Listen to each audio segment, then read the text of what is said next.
नमो अरहंताणम नमो अरहंताणम नमो अरहंताणम।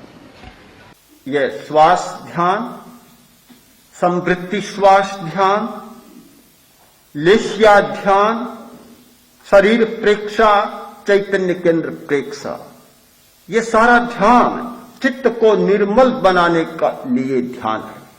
इससे चित्त निर्मल होता है और चित्त में जो विजातीय तत्व होते हैं वे समाप्त हो जाते हैं। फिर उस निर्मल चित्त के द्वारा हम अपनी प्रेक्षा करें, अपने आप को देखें, अपना अनुभव करें। जैसे जैसे निर्मल चित्त के द्वारा प्रेक्षा होगी, विजातीय कण चेतना से अलग होते चले जाएंगे। राग का कण, द्वेष का कण, मूर्छा के कण, ये सारे अलग होते चले जाएंगे।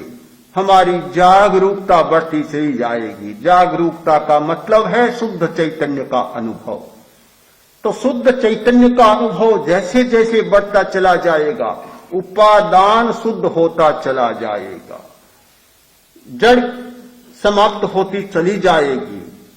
एक स्थिति ऐसी आती है कि शुद्ध चैतन्य प्रकट हो जाता है, और जब शुद्ध चैतन्य प्रकट होता है, विजातीय तत्व दूर हो जाते हैं। उस स्थिति में वंदना होने पर प्रसन्नता नहीं हो, कारण समाप्त हो गया। खुश होना यह भी एक मूर्छा है। निंदा होने पर एक प्रीति नहीं जागेगी, द्वेष नहीं जागेगा, वह भी एक मूर्छा है। मूर्छा ही टूट गई तो फिर कोई कारण नहीं कि राग जागे और द्वेष जागे, कारण ही समाप्त हो गया। उस स्थिति का ये आलेखन है, आकलन है। उस भूमिका में पहुंचकर और हम इस स्थिति का अनुभव कर सकते हैं। उससे पहले भी यह स्थिति का भान हमें शुरू हो जाता है। वह तो अंतिम स्थिति है, पहले भी हमें भान शुरू हो जाता है। जो व्यक्ति ध्यान की स्थिति में आता है उसे स्वयं अनुभव होता है कि क्रोध भी शांत हो रहा है, वासना भी शांत हो रही है, कम हो रही है, वृत्तियां भी शांत क्षीण हो रही हैं, कम हो रही हैं, मूर्छा टूट रही है। हम देखते हैं पहले दिन शिविर में आते हैं, सबसे पहला प्रश्न कुछ लोगों के लिए भोजन का होता है। अब मारवाड़ के लोग आए जो बहुत मिर्चें खाने वाले, और बिना मिर्च का साग मिले, बेचारे अजीब स्थिति में चले जाते हैं। एक बच्चा आया हुआ है, उसने कहा एक दिन तो ऐसी स्थिति आ गई कि रोना आ गया, रो पड़ा। होता है ये, क्या करे, कभी ऐसा हुआ नहीं और हो गया। पहला ये धक्का लगता है। हाँ, आ गया, हंस गया, अब करे क्या, जाए तो भी अच्छा नहीं लगता। रहे तो कैसे रहे, कैसे 10 दिन का काम है, एक बार का तो काम नहीं है, कैसे करे। बड़ी विचित्र सी स्थिति होती है। किंतु जब जैसे जैसे अभ्यास आगे बढ़ता है और खाने वाला प्रश्न भी हल हो जाता है, गर्मी का प्रश्न भी हल हो जाता है। 2 प्रकार के लोग बैठे हैं साधना करने वालों में। कुछ लोगों का आग्रह रहता है कि गर्मी बहुत है, पंखा चले, तो कुछ लोग चाहते हैं कि पंखा न चले। पंखा चले उनका तर्क है कि गर्मी बहुत है, और पंखा न चले उनका तर्क है कि जब ध्यान की गहराई में जाते हैं और यह बाहर की हवा टकराती है तो ऐसा लगता है कि सिर पर कोई वजन सा पड़ रहा है, हमारी गहराई तो कहीं चली जाती है और उस हवा में ही उलझ जाते हैं। और बिल्कुल सही बात है, लोगों ने स्वयं अनुभव किया होगा कि जब ध्यान की गहरी स्थिति में होते हैं, हम यहां बैठे हैं और बाहर से जूते की खटखटाहट होगी, पैरों की आहट होगी, ऐसा लगेगा कि जैसे कोई चोट हो रही। इसीलिए गंभीर ध्यान करने वालों को निर्देश दिया जाता है कि वे ऐसे स्थान में करें जहां कोई दूसरा व्यक्ति न आए, कोई आकर हिलाए नहीं, छुए नहीं और किसी प्रकार की आवाज न हो, अन्यथा बहुत बड़ा धक्का सा एक लगता है।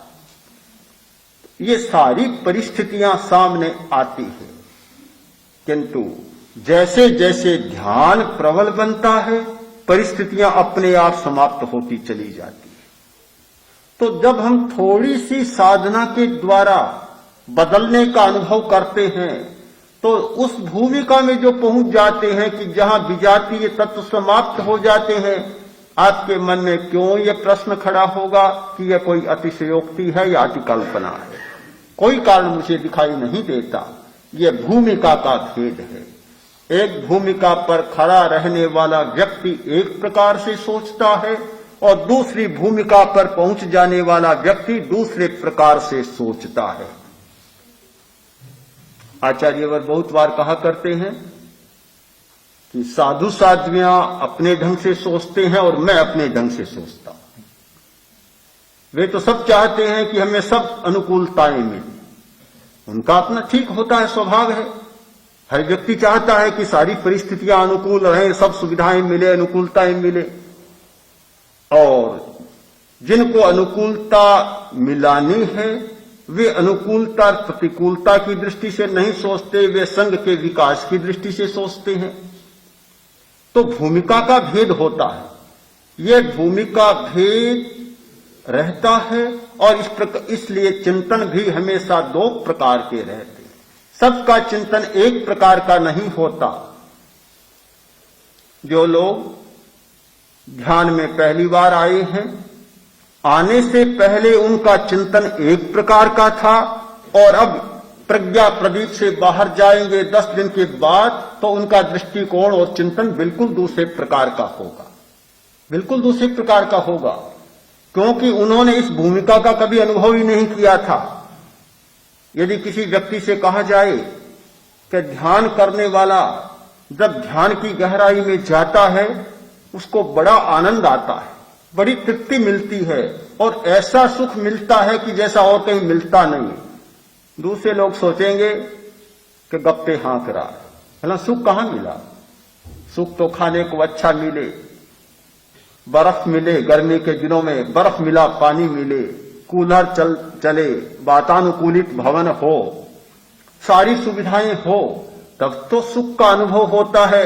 गर्मी में जाकर तो भीतर बैठे और कहते हैं कि बड़ा सुख का अनुभव हुआ, कोई बात मानेगा ही नहीं और सोचेगा कि एक बार चला गया, फंस गया, अब यह कहे कि अच्छा नहीं तो भी अच्छा नहीं लगता।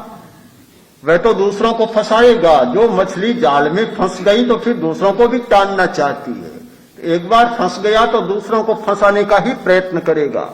ये बात उसके समझ में नहीं आ सकती जिसने अपने भीतर का अनुभव नहीं किया, जिसने अंतर की यात्रा नहीं की, जिसने बाह्य जगत की सीमा से हटकर और अंतर जगत की सीमा में कभी अपना चरण नहीं रखा।